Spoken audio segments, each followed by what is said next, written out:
We're here at the Toronto Necropolis. There's Emmy waving, and there's Elgin. The deal was that we had to find some key notable resting places before we head across the street to Riverdale Farm. And we landed here on foot. The office is closed on the weekends.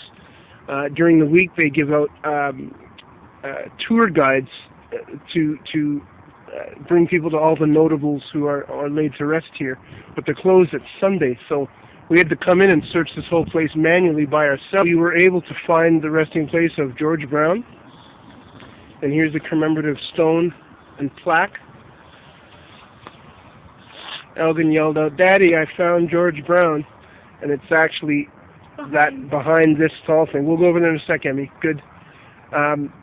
It mentions that George Brown started the Toronto Globe News, and he was working at the Star.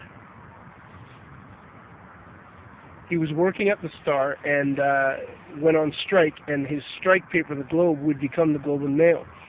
He's also one of the fathers of Confederation, and he started the Reform Party, which would become the Liberal Party.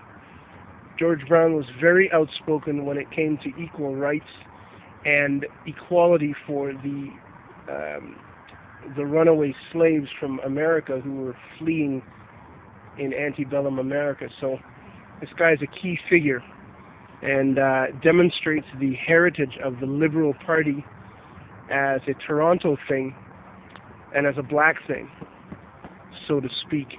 Over here was the main reason I came today. This is the resting place of Thornton Blackburn. Thornton was born in Maysville, Kentucky. Took the Underground Railroad to Detroit. The Detroit riots was a result of a mob preventing him from being sent back south, and he escaped to Toronto, where he settled down the street from here. Actually, at another time we'll visit the estate of his home. Anyway, he would start Toronto's first taxi company. His colors were red and yellow, which would become the colors of the TTC. Thornton Blackburn was a man in society. He was affluent, owned properties as well as the taxi company, and moved about at a time before overt racism entrenched itself in Toronto. It was interest.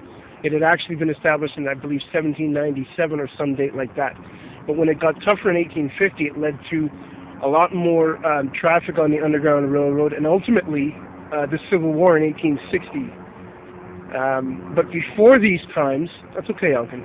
Before these times, although in Canada, or Upper Canada as it was called, Canada didn't become a country until 1867, but in these times, 1837, 1840, 1850s, the community of blacks in Toronto were quite mobile. The first doctor in Canada was born in Toronto, went to the University of Toronto. We'll talk about Anderson Ruffin another time.